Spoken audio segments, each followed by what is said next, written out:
Hey everyone, welcome to another Terry Talk. It's been 6 days since the US election, and I suspect many of you are still scratching your head a little bit about the victory by Donald Trump. What we know, and this will be super controversial for some, but what we know is that he is a convicted felon, convicted of fraud in New York State. He was found to be guilty of defamation of character for a, a rape of a woman, or at least alleged so. Certainly, we can confirm that he is a documented liar, a serial liar with lots of fact checking by multiple different news agencies. So, those of you who claim that fake news, well, that seems to be consistent across the spectrum. Classified documents unaccounted for in Mar-a-Lago, the January 6th insurrection, the whole trying to buy or to move votes in Georgia, etc. Even simple things like calling people names, which to me, for a 78-year-old man, seems incredibly childish, but here we are. On the flip side of it, many last week celebrating because Trump means a great roaring economy, somebody who speaks his mind, not afraid to speak the truth, or at least speak some version of it. Somebody who has the backs of the little guy. No matter which way you fall on that, definitely a polarizing figure.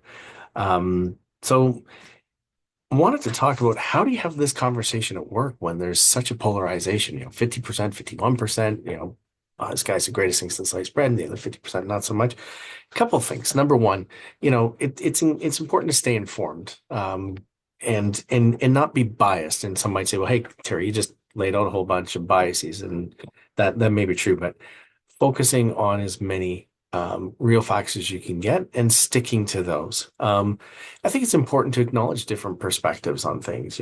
Different people are going to have different reactions, and appreciating the fact that people have different reactions. I think in terms of your own workplace, focusing on what impact is it going to have. Every presidential election, every election across the free world, in Canada, the United States, has an impact on the economy. Maybe the US more so than the Canadian, but nonetheless, I think it's important to recognize, or at least have a discussion around, well, what could these impacts mean? What about this possibility of raising tariffs? What is the possibility of mass deportation of immigrants that, frankly, do a lot of low-paying jobs that others just don't want to work on? So who's going to do that work? Those kinds of conversations, I think, are legitimate. Also, set some boundaries. If it's getting uncomfortable, if the heat's getting heated, and I can attest that I've been caught in some conversations where I have been less than emotionally intelligent. Say, hey, like, you know what? Let's time this out. Let's move away from this. This isn't gonna get us anywhere. And I think, as always, when you listen more than you speak, that's never a bad thing.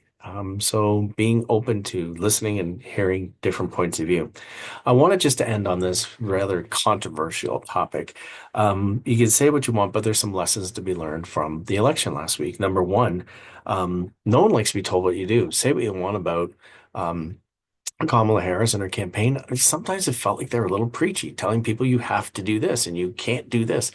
I find that a little off-putting. I suspect other people did as well. I think this is going to strike some as odd, but Donald Trump is empathetic in the sense that he can put himself in other people's shoes and really speak to that emotion. He really knows his customer. He knows his customer well. He focused on inflation. He focused on the fact that people were having a hard time making ends meet, and that's fundamental to Maslow's hierarchy of need. Physiological needs were not being met. Yes, women's abortion rights and, fascism and all these other things sort of farther up the chain of Maslow's hierarchy need. He went for the basics, and he convinced a significant number of people that that's where it was. The final thing I'd say is this.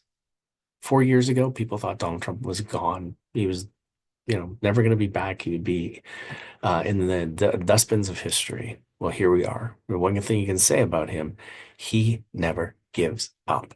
Even when things seem hopeless and helpless, he never gives up. And I think that's a lesson that we can learn from all this. As always, this is a juicy one, folks. We appreciate that. Love to get your comments on that. Love to get your feedback on this. Drop us a comment down below. Send us a note, and we'll see you again next week.